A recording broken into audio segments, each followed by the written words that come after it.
Reformed thinking. Welcome to another deep dive. Yeah. Today, our gaze turns towards Ukraine, a nation still grappling with, well, the vast scars left by that full-scale invasion. The sheer scale of what needs rebuilding, Mhm. it's almost hard to grasp. Just Okay. imagine, over 200,000 single-family homes gone, 27,000 apartment blocks, and then countless schools, clinics, churches, now just twisted heaps of brick, glass, steel, Hmm. scorched across every single Ukrainian region. It's an immense task. It really is a staggering picture. We're talking about estimates around 500 billion US dollars needed just over the next decade, just for housing and urban spaces. That kind of number, it can feel overwhelming, can't? Absolutely. But our deep dive today isn't just about, the raw statistics of destruction. We want to look at this monumental challenge through a rather unique lens, specifically a reformed theological blueprint for reconstruction. A theological blueprint. Okay. Yeah. So this deep dive will unpack the core beliefs that are guiding this massive effort, the practical principles shaping policy on the ground, a sort of phased roadmap for how it might actually unfold over time. We'll also look at the specific ways the Reformed Church itself contributes, the ethical and economic, let's say, guardrails proposed to keep things on track, and finally, the hurdles everyone anticipates, along with ways to maybe get past them. That sounds fascinating and different. This isn't your typical news report, is it? So for you, our listener, this really offers a comprehensive way to grasp what is a truly huge undertaking. It shows how a specific way of seeing the world, when we understand God, ourselves, creation, actually shapes very practical actions on the ground. And these insights, they aren't just for Ukraine, are they? They could help us think about tackling big societal challenges anywhere. That's the hope, yes. It's about how faith informs action in the public square. Right. So let's start with the reality of the destruction. Really try to picture, we mentioned the scale, but think of specific cities. Kharkiv in the east, Mariupol in the south, just bearing these deep, deep wounds. And it's crucial to remember, it's not just about the buildings, is it? It's the human impact. Oh, absolutely. Hundreds of thousands of people internally displaced, countless widows, disabled veterans, all facing immediate and long-term needs. Just immense suffering. And when you're faced with that kind of destruction, such vast loss, a Christian response, particularly in the Reformed tradition, often starts with lament. Lament. Yeah, and this isn't about being passive or just giving up. It's a biblical concept, really. Think of the exiles in Psalm 137, hanging their harps on the willows by the rivers of Babylon, unable to sing. Or Nehemiah, when he heard about Jerusalem's walls being broken down, the gates burned. The text says he sat down, wept, mourned for days, fasted, and prayed. Right, Nehemiah 1. Exactly. So lament is this honest, almost covenantal protest. It names the evil directly, the destruction, the violence, and it lifts that deep anguish, the anguish over ruined homes, shattered families, straight to God. It's an act of, well, profound spiritual honesty. That's a powerful way to frame it. Yeah. But what's interesting, and you see this in the Psalms and Nehemiah too, is that biblical lament, while it's brutally honest about the pain, it always seems to bend towards hope. Yes, always. It's like acknowledging the depth of the ruin actually opens the door to trusting the one who can restore. You mentioned Psalm 137, but then there's Psalm 46, verse 9, that says, God makes war cease.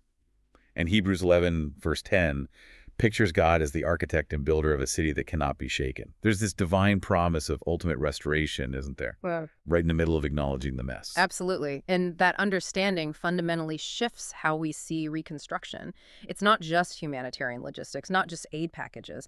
It becomes a clear call for what this blueprint calls public discipleship. Public discipleship. Explain that a bit. It means everyone in their own specific calling, their vocation, is sort of summoned to this shared mission.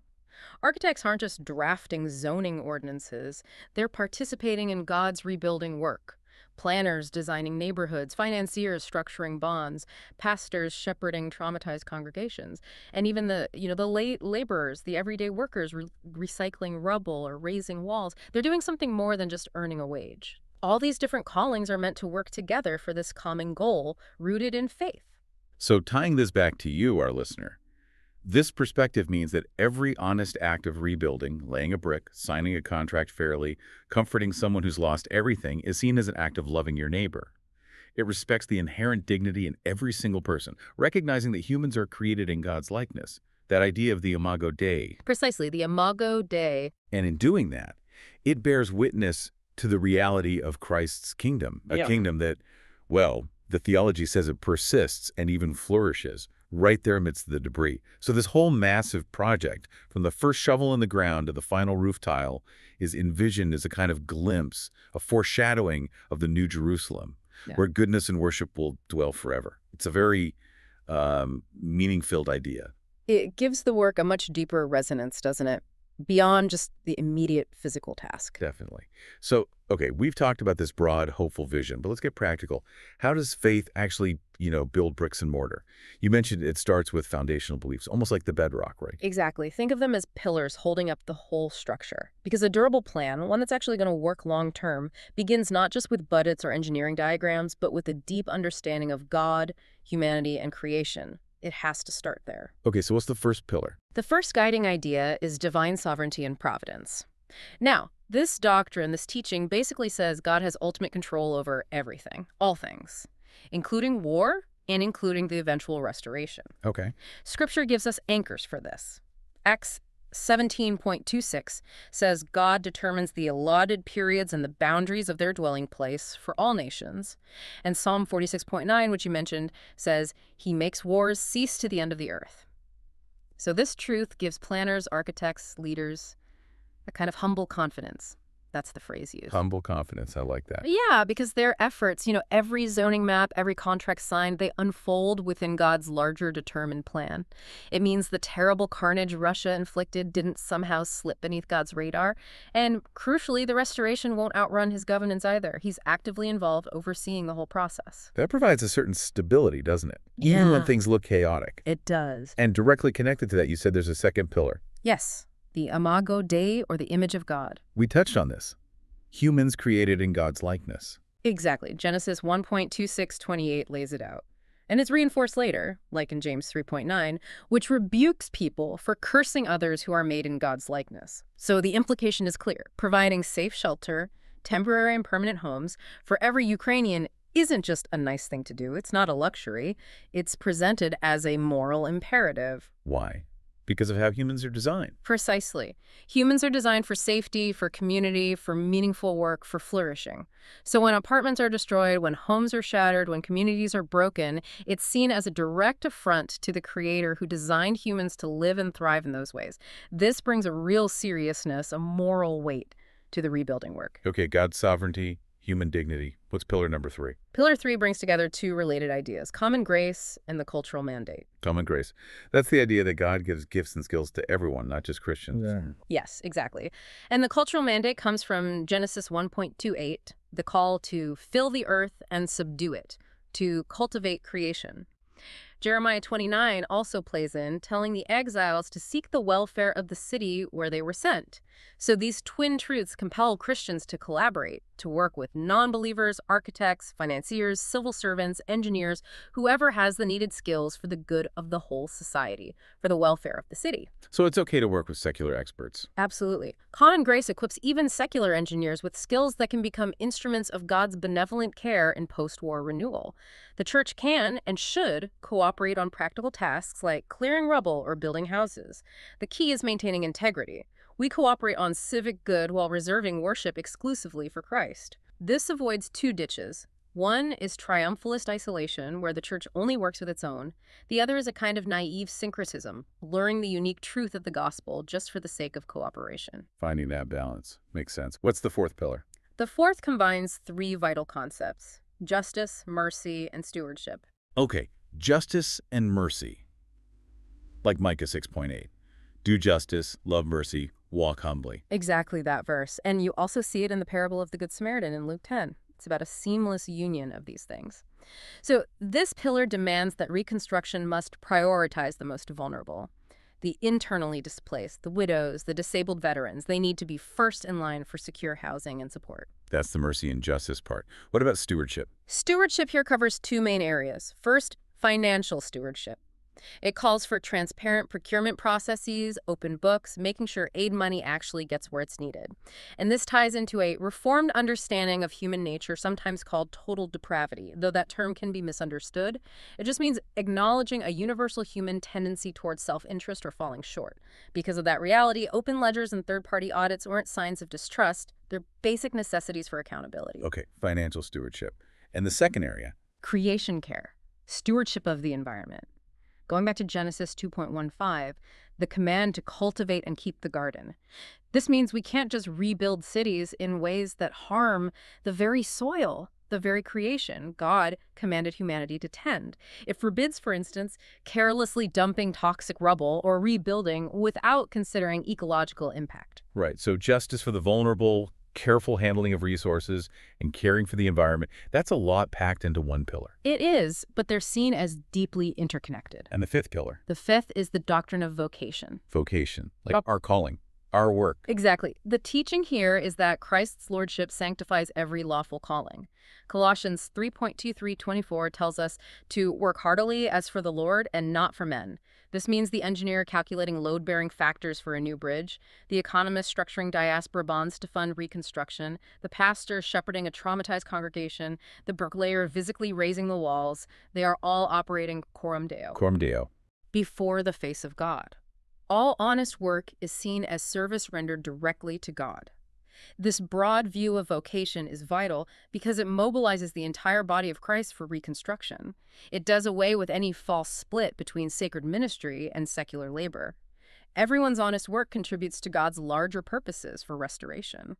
Wow. Okay, so when you put all five together, God's ultimate control, the dignity of every person, the call to work with others for the common good, prioritizing the vulnerable while caring for creation, and seeing all honest work as a divine calling. Right. They really do form a sturdy theological framework, don't they? It provides confidence, moral weight, a basis for broad collaboration, clear ethical guardrails, and a sense of purpose for a mobilized workforce. That's the idea, a comprehensive vision for rebuilding, grounded in these core beliefs. So with those foundational theological pillars established, let's now see how they translate into, well, practical guidelines. These are the operational principles that are meant to directly guide how reconstruction policies are actually made and carried out on the ground. Okay, moving from the why to the how, what's the first principle? The first is subsidiarity joined to local empowerment. Subsidiarity, meaning things should be handled at the lowest possible level. Exactly. The idea has deep roots. You can see it in Jethro's advice to Moses back in Exodus 18. Remember, Moses was wearing himself out, judging every single dispute. Right. Jethro told him to appoint leaders over thousands, hundreds, fifties, and tens. Precisely. Solve problems as close or as near as possible to the people actually affected. Only the really tough cases go up the chain. So in Ukraine, this means city councils, village elders, maybe even local church diaconates or community groups are empowered to design their own housing solutions, reflecting their specific needs and context. So Kyiv and international donors, Wow. what's their role? They act more as resource providers, standard setters, maybe last resort arbiters. They don't dictate every detail from the center. This approach respects human agency. It curbs that top-down paternalism that can creep into big aid efforts. And frankly, it speeds up decision-making because local people have the best local knowledge. It also aligns nicely with the Reformed concept of sphere sovereignty. Sphere sovereignty, the idea that different institutions, family, church, state, have their own God-given areas of authority. That's the one. Each has its role, and they should cooperate but not usurp each other's functions. Okay, subsidiarity makes sense for efficiency and dignity, but empowering local groups, doesn't that open the door to potential misuse of funds, especially with so much money flowing? It certainly could. And that's why the second principle is crucial. Accountability calibrated to a realistic view of human nature. Or, as the blueprint puts it, accountability calibrated to total depravity. Right, going back to that understanding that, as Jeremiah 17.9 says, the heart is deceitful above all things. Exactly. While subsidiarity is vital for local ownership and speed, it must be balanced by rigorous accountability. Because the reality is, even with the best intentions, the potential for corruption or mismanagement is always there when large sums are involved. So what does that accountability look like in practice? It mandates complete radical transparency in all reconstruction funds. We're talking open source procurement portals where anyone can see the bids and contracts, blockchain verified land registries to prevent fraud, quarterly audits conducted by mixed panels, think civil society watchdogs, maybe some church elders known for integrity, and independent external accountants. So multiple layers of oversight. Yes. These safeguards aren't seen as expressing suspicion, but actually as embodying grace. They protect vulnerable populations from potential corruption, and they foster civic virtue by making honesty visible and rewarding it, while making theft much harder and riskier. Okay, local empowerment balanced by strict, transparent accountability. What's the third principle? The third is sustainability rooted in creation care. We touched on this with the stewardship pillar. Right, it flows directly from that biblical mandate in Genesis 2.15 to cultivate and keep the garden. War leaves behind just mountains of rubble, often contaminated land, huge environmental scars. The easy, quick solution might be just to haul the rubble off to landfills and pour tons of new carbon-intensive concrete. But this principle says no, we need to think differently. Exactly, it asks. How can that broken masonry be recycled into low-carbon aggregate for new buildings? How can heating systems use local renewable resources like biomass or captured methane instead of relying solely on imported fossil fuels? How can we integrate green infrastructure, tree-lined corridors, permeable pavements, restored wetlands to mitigate flood risks and improve air quality, especially thinking about future climate resilience? So it's not just about being green for appearance sake. Not at all. It's framed as covenantal obedience to God, who owns creation. And it's also just a prudent, practical choice. Sustainable buildings usually have lower running costs for families, and greener cities are less vulnerable to future energy shocks or environmental disruptions. It's both principled and practical. Okay. Principle 4. Principle 4 is mercy-driven justice. Again, linking back to the pillars, Micah 6.8. Yes. This principle refuses to separate compassion from equity, from fairness. It insists that reconstruction efforts must prioritize those who have lost the most. The internally displaced people in temporary camps, the widows struggling to support families, the veterans dealing with life-altering injuries, they need to be at the front of the line. And what does that look like practically? Mercy and justice in action. Mercy demands that aid gets delivered quickly and without soul-crushing bureaucratic hurdles. So things like targeted housing vouchers that families can use relatively freely, tiered financial aid, maybe full grants for very low-income households, blended grant loan packages for middle-income families, ensuring the burden is shared fairly.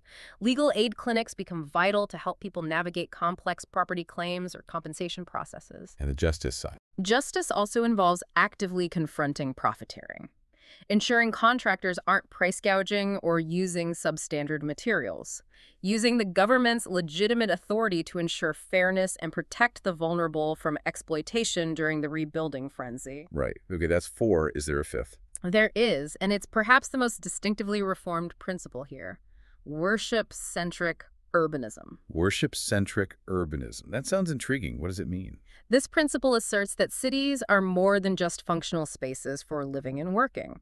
They are also, fundamentally, liturgical spaces that tell stories about ultimate loves. Liturgical spaces. How so? Well, the way a city is designed, what it prioritizes visually and spatially, subtly teaches its inhabitants what is considered important.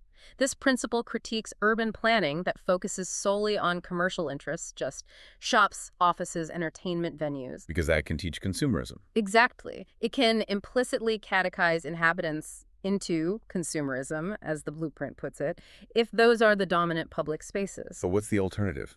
Worship-centric urbanism advocates for rebuilding plans that intentionally set aside visible, accessible central plots for churches, but also for public squares, parks, places for community gathering and reflection. The goal is to publicly proclaim that humans are more than just economic units or consumers. We are worshipers, created to find joy in God and in fellowship with our neighbors. Interesting. So it's about the physical layout reflecting deeper values. Yes. It encourages integrating mixed-use plazas where spiritual life, social interaction, and economic activity can coexist naturally.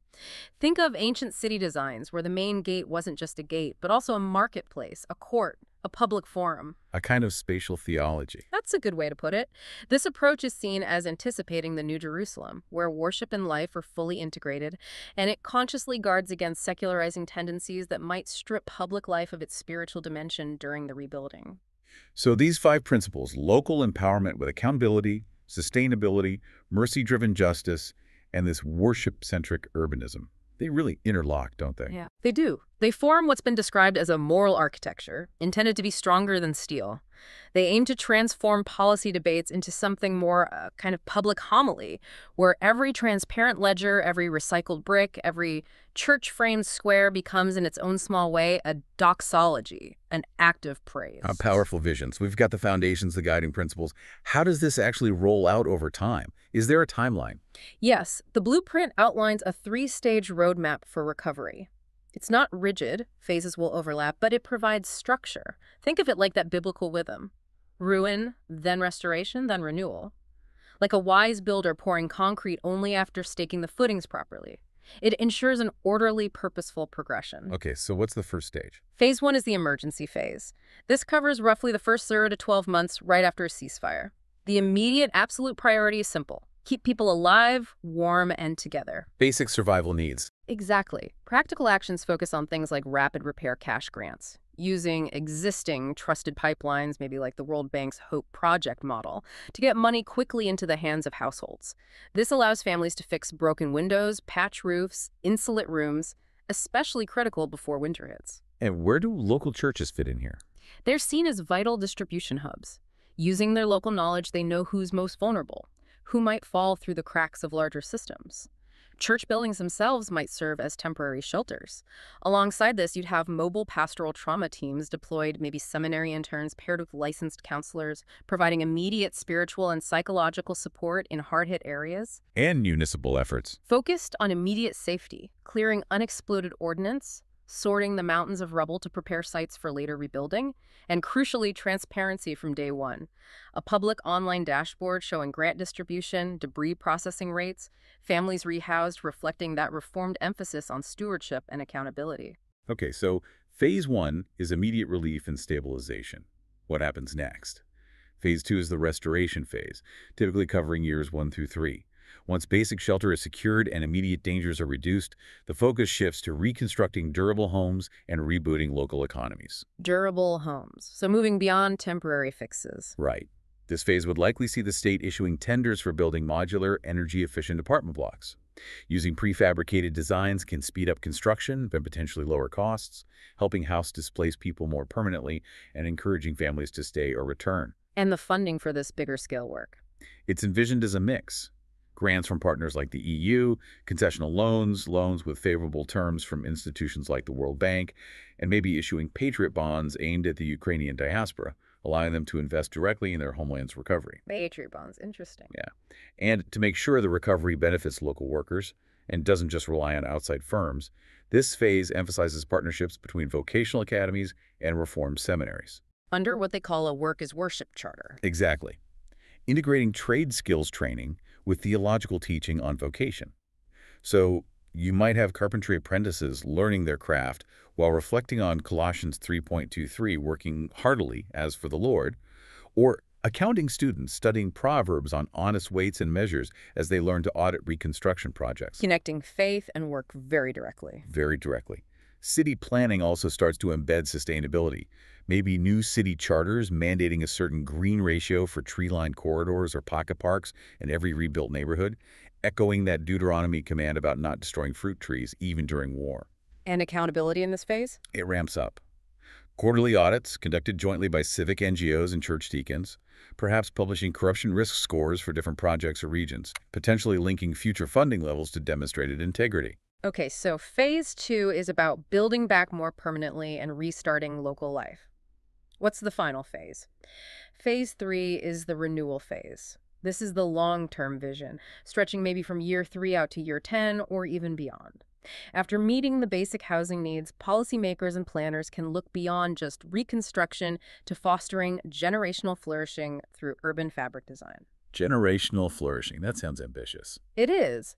Master plans in this phase would prioritize things like walkable 15-minute districts neighborhoods where housing, schools, clinics, shops, and green spaces are all within a short walk or bike ride. These districts would ideally include mixed-income housing to avoid creating ghettos and significantly feature that visible church spire or cross-anchoring the main square, reinforcing that idea of public worship shaping public virtue. And the environmental aspect continues. Definitely. Large-scale rubble recycling plants would be operational, supplying low-carbon aggregate, District heating grids shift towards sustainable sources like biomass and captured methane, reducing dependency on imports and honoring that Genesis 2.15 creation care mandate. What about larger infrastructure, connecting regions? That's in phase 3 too. Maybe a reconstruction investment fund, possibly backed by mission-aligned private capital operating under strict ethical covenants, finances major upgrades like high-speed rail. And those permanent settlements built for internally displaced people. The vision is to transform them into resilient, thriving market towns with local councils that explicitly include representatives from local churches and youth groups, ensuring spiritual input and intergenerational responsibility. And how is success measured in this long-term phase? It expands beyond just counting housing units built or kilometers of road paved.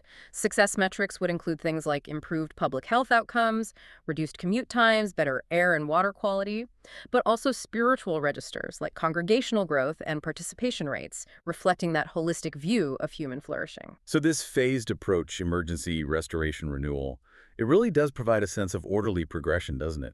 Moving from immediate survival through rebuilding homes and economies to aiming for long-term societal and spiritual well-being. Yes, it's designed to be a purposeful journey, ideally transforming the whole process into, as the blueprint hopes, a lived doxology where policy, concrete, and prayer are intentionally woven together. Okay, so we've seen the principles and the roadmap. Now let's zoom in on the Reformed Church itself. What specific, unique assets does this blueprint suggest the Reformed Church offers to Ukraine's rebuilding effort? These contributions flow directly from its doctrines, its structure, its polity, and its historical habit of integrating word and deed. Right, what's the first distinctive contribution highlighted? The first one mentioned is the diaconal office, the office of deacon. Ah, the deacons. Written in Acts 6, right. When the apostles appointed helpers to manage practical needs so they could focus on prayer and teaching. Exactly. Acts 6.1 to 6. Deacons were chosen specifically to manage relief funds, ensure fair distribution of food, and coordinate practical labor in the early church. So in the Ukrainian context, deacons are seen as particularly well suited for on-the-ground rebuilding tasks. They can manage microloans for essential repairs, like fixing windows before winter. They could organize weekend barn-raising style volunteer crews from the congregation to do quick repairs for vulnerable neighbors. Using their local knowledge. Precisely. They can act as trusted distribution hubs for emergency cash grants because they know their communities intimately. They know the widows by name, the orphan families, the disabled veterans who might be hesitant to ask for help through official channels. And their accountability structure helps too. Yes. Because deacons are chosen by their local congregations and are accountable to the church leadership, the session or elders, this combines neighborly knowledge with fiduciary rigor. It helps minimize both fraud and that sense of paternalism, being told what you need by an outsider. Their local presence means help can reach the neediest faster and perhaps more effectively than larger, more distant organizations. Okay, the practical service of the deacons, what's the second contribution? A second crucial contribution is the church's prophetic voice. Prophetic voice, meaning speaking truth to power. Essentially, yes. And this voice, the blueprint argues, is sharpened by Reformed theology's realistic understanding of human nature, that concept of total depravity we discussed. This realism provides a warning. Even post-war patriotism and national unity won't automatically eliminate the potential for new forms of corruption or injustice to emerge, especially when massive aid funds are involved. So the church has a role in calling that out. It's seen as a responsibility. Pastors and elders are called to publicly denounce unequal weights and measures, as Proverbs 20.23 puts it, dishonest dealings, whether they come from powerful oligarchs, government officials, or even foreign contractors looking to make a quick profit.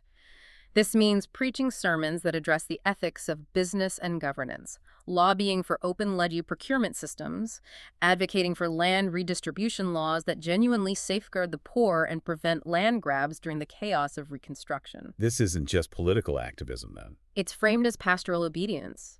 It's part of loving one's neighbor, part of fulfilling the biblical command to open your mouth for the mute, as Proverbs 31.8 says, speaking up for those who cannot easily speak for themselves in the halls of power or the marketplace. Okay, practical service and prophetic witness. What's third? Thirdly, the blueprint points to spiritual formation for civic resilience. How does Sunday worship help rebuild a city? Well, the argument is that the regular practices of Reformed worship and catechesis, the teaching of core doctrines, provide essential resources for rebuilding not just buildings, but the social and moral fabric of the nation. Think about the ordinary means of grace. Scripture, sacraments, prayer. Weekly corporate confession of sin helps counter national self-righteousness or vindictiveness. Singing the Psalms, especially the lament Psalms, integrates grief with doxology, helping believers process the immense losses of war without falling into despair, like we see in Psalm 42. And the preaching. The preached word consistently frames daily labor, whatever it is, as vocation, as calling, reinforcing that Colossians 3.23 idea of working heartily as for the Lord. And catechesis, like learning the Heidelberg Catechism, provides deep anchors. Question 1. What is your only comfort in life and in death? That I belong, body and soul, in life and in death, not to myself, but to my faithful Savior, Jesus Christ, that offers profound identity stability for refugees who may have lost everything else. So these rhythms build resilience. Yes. The argument is these regular spiritual rhythms foster self-governing communities, people who are grounded, hopeful, and resistant to both the cynicism that can follow trauma and the appeal of authoritarian solutions. Interesting connection between liturgy and civic life. What's the fourth contribution?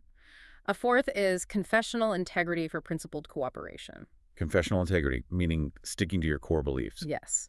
The blueprint refers to historical Reformed confessions like the Westminster Confession of Faith, specifically Chapter 25, Article 3, which provide a framework for how the Church can engage with the wider world. This framework allows, even encourages, cooperation on civic tasks, things like clearing rubble, disaster relief, promoting public health with other denominations, Baptists, Catholics, Orthodox, or even secular NGOs. But with boundaries. Yes, while maintaining clear doctrinal boundaries. So Reformed congregations can partner on practical projects, but would typically decline, say, joint worship services that might blur essential gospel truths for the sake of a superficial unity. So it's cooperation without compromise. That's the goal.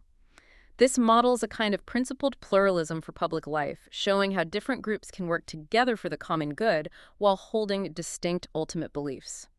It finds unity in shared practical goals where possible, but recognizes that true, deep unity is ultimately found in Christ, not in some lowest common denominator humanitarianism. It counteracts both sectarian isolation and unprincipled relativism. Okay. Fifth contribution. Fifth is the Global Reform Network. The international connections. Exactly. This transnational network of Presbyterian and Reformed denominations and related organizations across North America, Europe, Korea, Brazil, Africa, and elsewhere. It acts as a vital supply line. A supply line for what? For prayer support, certainly. Yeah. But also for expertise, maybe Reformed engineering guilds or medical associations offering pro bono consulting. And of course, for capital mission budgets, special relief funds. And the shared beliefs help here. Critically. Because these ties are based on shared confessions of faith, there's a built-in level of mutual accountability and trust. Ukrainian presbyteries or church bodies can request specific help, say, funding for a diaconal project or expertise in trauma counseling, without fearing doctrinal drift or facing irrelevant conditionalities often attached to secular aid. It's a reliable channel for needs-based assistance rooted in trusted relationships. Makes sense. Is there a final contribution? Yes, the sixth contribution mentioned ties back to an earlier point, the comprehensive vision of vocation. We discussed this under the pillars. All work is calling. Right. But its contribution here is how it mobilizes everyone. The doctrine of the priesthood of all believers means every single church member is equipped and called to participate in the rebuilding effort according to their gifts and circumstances. This isn't just for pastors or deacons. It includes children learning their catechism questions about loving their neighbor, entrepreneurs designing fintech solutions for distributing microgrants efficiently, retirees needing blankets for displaced families, accountants ensuring financial integrity in church relief funds. It collapses that sacred secular divide. Completely. It sees all honest labor done in faith as adorning the gospel and contributing somehow to the coming kingdom. When a nation sees church members volunteering countless unpaid hours to clean up destroyed neighborhoods while simultaneously demonstrating integrity and refusing bribes in their day jobs, it provides a powerful living witness to the possibility of a different, more just future. So putting it all together, the Reformed Church brings this constellation of gifts, really. That's a good word for it. Institutional infrastructure through the diaconate, moral courage through the prophetic voice, spiritual resilience fostered by worship and teaching, a model for principled collaboration, global support via its networks, and this holistic view of vocation that mobilizes everyone, all aimed at rebuilding both physical structures and helping raise up living stones, communities of faith for God's glory. It's a comprehensive contribution touching multiple levels of the reconstruction effort. Okay, moving from the church's specific contributions, let's shift focus now to the crucial area of ethical and economic safeguards. This blueprint recognizes that the massive influx of reconstruction funds, potentially hundreds of billions of dollars, presents enormous opportunities, but also enormous risks. Money on that scale can either irrigate life and foster growth, or, if not handled with extreme care and integrity, it can actually rot the very society it's meant to rebuild. So these safeguards are proposed specifically to prevent corruption and ensure the funds are distributed equitably. Absolutely critical. What's the primary safeguard put forward? The first and arguably the cornerstone is radical financial transparency. We saw this under the principles, too. Yes, and it's emphasized here as the #1 defense against corruption. Its rationale is explicitly rooted in that Reformed doctrine of total depravity, the realistic understanding from Jeremiah 17.9 and Proverbs 20.23 that human hearts, even those signing aid checks or awarding contracts, are prone to self-interest and error. So wishful thinking isn't enough. Structures are needed. Exactly. Therefore, the blueprint insists that all financial flows, every grant, every loan, every contract, every payment, must be fully visible to the public.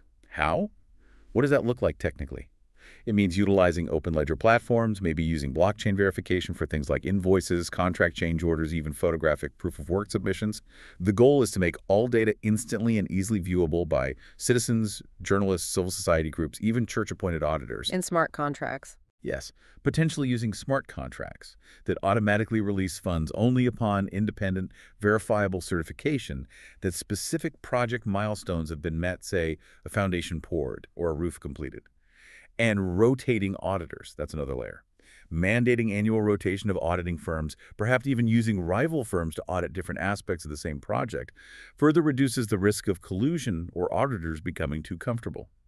This whole approach isn't just about technology. It's described as institutionalized repentance, aiming to make corruption practically impossible, or at least unprofitable and easily detectable. Okay, radical transparency is key. What's the second safeguard? The second focuses on fair burden distribution in financing the reconstruction. This aims for both justice and economic prudence. How so? Well, Scripture warns against systems that unfairly burden the poor. Think of Isaiah 10.1-2, condemning rulers who issue oppressive decrees. It also cautions against irresponsible borrowing, like Proverbs 22.7 stating, "The borrower is slave to the lender." So avoiding crushing debt and unfair taxes. Right. The financing approach should prioritize grants and progressive levies, taxes based on ability to pay, over accumulating massive national debt that would burden future generations who are already inheriting a war-torn country. What about domestic revenue sources? The blueprint suggests things like graduated property taxes, higher rates on more valuable properties, maybe windfall profit surcharges on extractive industries that might benefit disproportionately from reconstruction, and those modest diaspora solidarity bonds we mentioned earlier, which also signal national ownership and buy-in. And international loans. If necessary, they should include disaster contingent clauses, provisions that automatically pause or adjust repayment terms if Ukraine faces another major crisis, inspired perhaps by the biblical concept of the Sabbath year rest in Leviticus 25. And how are grants distributed fairly? Through tiered instruments. For example, full housing subsidies for low-income households who lost everything, blended grant loan packages for middle-class families to help them rebuild, and market-rate financing options for wealthier individuals or businesses. The goal, drawing from 2 Corinthians 8.13-14, is fairness and equality, preventing envy and ensuring the burden is shared appropriately. Okay, transparency and fair financing. What's safeguard number 3? Safeguard 3 addresses technology and privacy. Ah, the double-edged sword of tech. Exactly. While leveraging smart city sensors for efficiency, drones for damage assessment, and AI for optimizing logistics can save money and speed things up, the plan insists this must be done while respecting the Imago Dei, human dignity, and privacy. How do you ensure that? By embedding robust privacy safeguards from the outset. For instance, digital ID systems, which might be useful for distributing aid efficiently, should be strictly opt-in, not mandatory. Their purpose must be clearly limited, for example, only for aid verification, not general surveillance. And compliance enforced by independent data protection boards, crucially, boards that include not just tech experts, but also ethicists, legal scholars, maybe even lay church elders representing community concerns. What about things like facial recognition? The suggestion is that data from surveillance tools like facial recognition should be automatically deleted after a short period, unless retained under a specific court order for a criminal investigation. The aim is to prevent the state, even with good intentions, from becoming an electronic leviathan, an all-seeing, potentially oppressive entity. And the theological basis for this caution? It comes from recognizing the limits of human institutions and the dangers of unchecked power, combined with a commitment to responsible dominion over technology, Psalm 8. It also reflects the truth of Psalm 139, that only God possesses perfect, loving omniscience, and any human system claiming or approaching that needs very strict boundaries. Right. Safeguard 4. Safeguard 4 tackles human capital retention or countering the brain drain. A huge issue after conflicts. Skilled people leave. A massive issue. War often accelerates the immigration of doctors, engineers, IT professionals, entrepreneurs, the very people needed for rebuilding. So how do you encourage them to stay or return? The plan suggests linking reconstruction grants to concrete local hiring targets. For example, construction firms might receive a bonus if they can demonstrate that, say, 80% of their workforce is locally hired. Other incentives could include income tax holidays for returning expatriates who commit to working in key sectors for a set number of years, or offering them equity stakes in new local startups, perhaps funded partly by those diaspora bonds. And the church's role here? Reformed churches can contribute by embedding those theological vocational academies within rebuilt districts, explicitly linking high-quality trade skills or professional training with catechesis on calling, stewardship, and the importance of place echoing Luther's famous example of the dairymaid whose faithful work is pleasing to God. And scholarships. Scholarships from global partners could come with a requirement for graduates to serve locally for a fixed term, turning potential brain drain into brain return, reflecting that Acts 17.26 idea that God strategically places people for his purposes. Okay, keeping talent in the country. What's the fifth and final safeguard? The fifth is environmental and intergenerational stewardship. Back to creation care. Yes, firmly rooted in that biblical command from Genesis 2.15 to cultivate and keep the garden, and also Deuteronomy 20.19, which remarkably forbade the Israelites from cutting down fruit trees even when besieging an enemy city, a powerful statement about long-term thinking even in crisis. So reconstruction shouldn't mortgage the future environment. Precisely. This safeguard ensures that the urgent need to rebuild doesn't compromise the well-being of future generations or the health of the land itself. Practical measures could include mandatory environmental impact bonds for large projects, where contractors have to put money aside that they forfeit if their practices cause undue pollution. What about the rubble recycling? Revenue generated from carbon credits earned through large-scale rubble recycling could be specifically earmarked for public goods that benefit future generations, things like children's libraries, public parks, or ecological restoration projects. So it connects economic prudence with eschatological hope. Exactly. He recognizes that the new earth promised in Scripture will involve redeemed matter, as Romans 8.1922 suggests. And therefore, our current practices shouldn't needlessly poison the very soil Christ will one day reclaim and renew. It links present actions to ultimate hope. So these 5 safeguards together, radical transparency, fair burden sharing, tech privacy, retaining human talent, and environmental stewardship, they form a kind of ethical mesh, don't they? That's the image used. A mesh designed to catch corruption, debt servitude, technocratic overreach, and demographic hollowing, while still allowing space for entrepreneurial energy, local initiative, and civic imagination to flourish. And they embody that reformed realism about sin, but also confidence in common grace, ingenuity, and ultimately obedience to God's commands for justice, mercy, and stewardship, knowing that, as 1 Corinthians 4.5 implies, God will eventually bring everything into the light. It's a comprehensive set of guardrails. Now, even with the best plans and safeguards, rebuilding a nation after such devastation is never going to be a smooth path, is it? It's bound to be a challenging climb. The blueprint itself anticipates what it calls moral crevasses and economic rockfall. Acknowledging the difficulties up front is realistic. Yes, but the perspective here is that these challenges, while daunting, are not new to God's providence. And within this theological framework, they can be faced head-on, with mitigation strategies drawn from these same Reformed truths. Okay, so let's walk through some of the biggest anticipated challenges and the proposed responses. What's challenge number 1? Unsurprisingly, corruption relapse. Jeremiah 17.9, again, the deceitful heart. Old habits die hard, and new opportunities for graft will emerge. Mitigation. Radical transparency, as we've discussed, open ledger blockchains, rotating audit firms, citizen dashboards turning secrecy into sunlight, but also, critically, pastoral reinforcement pulpits consistently denouncing kickbacks and normalizing integrity, coupled with diaconal committees modeling honesty by refusing any hint of gift envelopes or preferential treatment. It's a structural and spiritual approach. Right. Challenge 2. Donor fatigue. International attention spans are short. The initial outpouring of support might wane as the conflict drags on or other crises emerge. Mitigation for that? Staggered milestone reporting showing tangible progress regularly, sharing compelling, specific stories of families rehoused, not just statistics, utilizing matched giving campaigns where external donations leverage local contributions, like labor or materials, to demonstrate shared ownership and rekindle generosity by proving impact. Okay. Challenge 3. Brain drain. We touched on retaining talent, but the pull to leave for more stable or prosperous countries will be strong for skilled professionals. Mitigation. Not coercion, but attraction and commitment. Those tax holidays for returnees, equity stakes in local startups offered via diaspora bonds, and crucially, those church-anchored vocational academies that explicitly link technical excellence with the theology of place, nurturing a sense of calling to rebuild one's own community. Okay.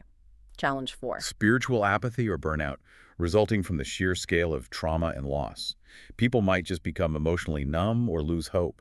How do you address that deep soul weariness? Through the steady rhythm of reformed worship, using the richness of the Psalms, especially lament psalms, to give voice to pain, relying on sturdy catechisms that ground identity in Christ, not circumstances, providing weekly opportunities for corporate confession and assurance of pardon to reset affections, and equipping church sessions, the elders, with basic trauma care awareness so they can better integrate liturgy and compassionate listening. Right. Challenge 5. Security whiplash. The very real possibility of renewed shelling or border instability, even after a ceasefire. Mitigation in the face of ongoing threat. Designing for resilience. Prioritizing modular housing designs that can, if necessary, be erected relatively quickly, but also dismantled and re-erected elsewhere. Engineering community shelters or basements in new housing blocks to double as safe locations during alerts.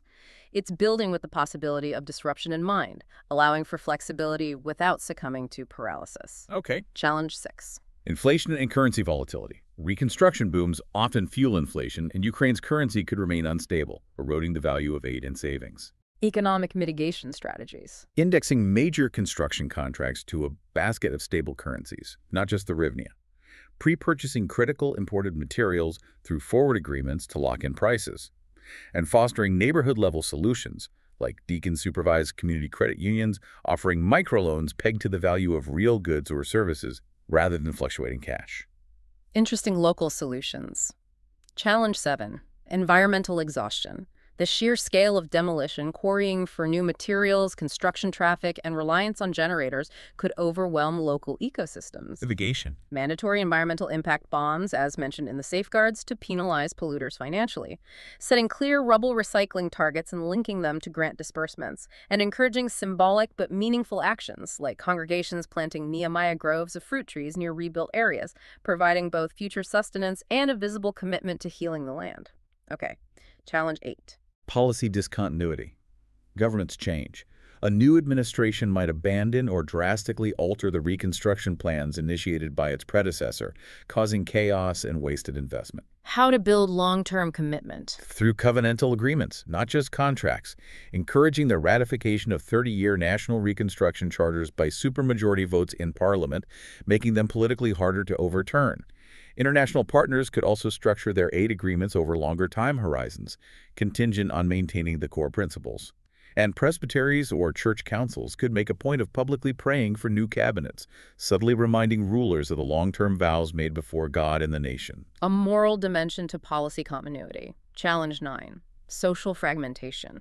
Reconstruction itself can exacerbate existing tensions between regions, linguistic groups, or even between long-term residents and newly settled IDPs, especially if resources are perceived to be distributed unfairly. Mitigation. Transparent allocation formulas developed with input from diverse groups and adjusted by clear, publicly available needs-based indices to reduce suspicion of favoritism, and intentionally creating opportunities for reconciliation, like organizing mixed ethnicity volunteer construction teams, perhaps housed together in local churches, fostering personal friendships that can bridge divides more effectively than pronouncements alone, building relationships alongside buildings. Challenge 10. Legal gridlock, particularly concerning land titles in formerly occupied or heavily damaged areas. Conflicting claims or lost records could stall rebuilding indefinitely. Mitigation. Mobile Jubilee clinics.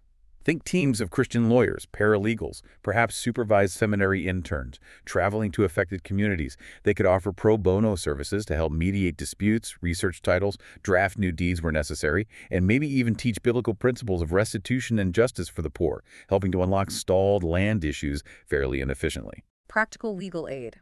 Challenge 11. Mental health attrition among the helpers themselves, aid workers, pastors, church leaders, facing burnout from secondary trauma and overwhelming needs. Mitigation for the caregivers. Instituting intentional rhythms of rest and care.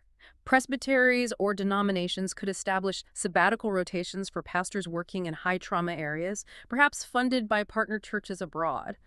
Drawing inspiration from Nehemiah 13, where even Nehemiah himself returned to the Persian court for a period before coming back to Jerusalem to complete his reforms, recognizing that leaders need periods of renewal to remain effective, right? Sustainable leadership. Challenge 12. Ecumenical pressure to blur doctrinal lines in the name of interfaith cooperation or national unity, especially during a crisis. Mitigation, maintaining that principled pluralism we discussed. Reformed churches cooperating generously on shared civic tasks and humanitarian relief, while remaining clear and distinct in their worship, teaching, and witness. Modeling how groups can work together respectfully without compromising core convictions. And the final challenge, number 13. Geopolitical fatigue or shifting priorities among Western allies, potentially leading to wavering security guarantees or reduced long-term commitment, putting the entire reconstruction investment at risk. Mitigation for that big picture risk requires robust, ongoing civil-military dialogue, integrating urban planners and reconstruction strategists with defense planners to ensure rebuilding efforts align with realistic security assessments. And on the church side, sustained, informed prayer campaigns led by congregations worldwide, asking God to grant wisdom to leaders and maintain vigilance among allies, recognizing the spiritual dimension of geopolitical stability. So, a whole raft of challenges anticipated. Yes, but the underlying message seems to be that wise builders count the cost, as Luke 14:28 says. They anticipate the difficulties. Yet they ultimately trust in the Lord who promises, through the prophet Amos, to rebuild the ruined cities and inhabit them, to plant vineyards and drink their wine, to make gardens and eat their fruit. Challenges are expected, but so is God's faithfulness to overcome them. It's a realism grounded in hope. So as we draw this deep dive to a close, the overarching concept that holds this entire reformed blueprint together is what might be called the eschatological horizon, looking towards the end times, towards God's ultimate future. This perspective views Ukraine's reconstruction not merely as a massive infrastructure project, but as something more profound, an enacted prophecy. Enacted prophecy, meaning? Meaning it's a tangible present-day action that points towards and participates in the larger reality that history is moving towards God's final restoration, towards that city whose foundations cannot crumble, the New Jerusalem described in Revelation 21:5, where God says, "Behold, I am making all things new." That's a powerful way to frame it. It gives the work a different kind of significance, doesn't it? It means that the present labor, laying brick after brick, structuring fair loans, designing community-focused neighborhoods, has this kind of dual nature. Dual nature? How so? Well, on one hand, it's provisional. It's temporary. The houses we build today, however sturdy, will eventually yield to fire and final renewal, as the Apostle Peter describes it in 2 Peter 3:10. They aren't the ultimate reality. Right. We're not building the final kingdom ourselves. Exactly. But yet, on the other hand, this present work is incredibly dignifying and meaningful, because each brick laid in honesty and faithfulness foreshadows the jasper walls of the New Jerusalem. Each mortgage structured without usury, each contract awarded with transparency, rehearses the just economy of the world to come. Provisional yet dignifying, yes. And this perspective is crucial, the blueprint argues, for two reasons. First, it guards against misplaced hope in purely human achievements. It stops us from thinking that we can build a perfect utopia through concrete and policy reform alone. Our ultimate hope isn't there. But second, and perhaps more practically for such a long haul, it provides the deep moral and spiritual stamina needed for what will inevitably be a decade-long, arduous, often frustrating rebuild. How does it provide stamina? By grounding the effort in God's ultimate victory, the certainty of Christ's return and the promise of a renewed heaven and earth empower believers to be, as Paul writes in 1 Corinthians 15:58, steadfast, immovable, always abounding in the work of the Lord, precisely because they know that their labor in the Lord, whether that labor is literally rebuilding walls or sharing the gospel, is not in vain. It has eternal significance. It connects the present struggle to the future hope. You could call it the reformed imagination at work. It's an imagination that blends the hands-on earth-tending work of Genesis, cultivating the garden with the glorious city-building vision of Revelation. Genesis gardening and Revelation city building. Yeah. It refuses both escapism, just waiting for heaven, and ignoring present suffering and despair, getting overwhelmed by the ruins and giving up. It allows us to lament the ruins with Nehemiah's genuine tears while simultaneously hearing and believing Isaiah's promise that your ancient devastation shall be rebuilt. You shall raise up the foundations of many generations. Isaiah 58:12. That blend of realism and hope seems central. It is. And this leads us to a final, perhaps provocative thought for you, our listener, to mull over. When Ukrainian congregations gather, maybe years from now, to formally bless a finished apartment block or a newly opened community clinic built according to these principles, they are doing more than just having a dedication ceremony. What are they doing? They are performing a small but profoundly truthful liturgy. They are declaring publicly to their neighbors and to the nation that Jesus Christ is the ultimate architect and the chief investor in this entire enterprise. He is the alpha of the initial design charrettes and the omega of the final occupancy permits. Seeing Christ's lordship over even construction projects. Over every square inch. The work, though immensely challenging, though will take years and face setbacks, ultimately has dividends banked in glory. Each rebuilt structure, raised in faith and according to these principles, stands not just as a testament to human resilience, but as a monument to faith's perseverance, pointing towards that clarion day when Christ returns in final victory for all humanity.